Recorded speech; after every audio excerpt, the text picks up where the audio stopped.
यह है प्लेनेरिया, पानी में रहने वाला एक जीव जिसमें अपने शरीर को रिजेनरेशन करने की काबिलियत है।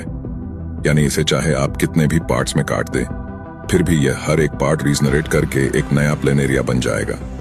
असल में उनका शरीर न्यूब्लास्ट्स नामक वयस्क स्टेम कोशिकाओं से भरा हुआ है, जिसका उपयोग प्लेनेरियन शरीर के लापता हिस्सों को पुनर्जीवित करने के लिए करते हैं। इनके पास न तो ब्रेन होता है और न ही नर्वस सिस्टम, इसलिए इनमें सोचने समझने की क्षमता नहीं होती है।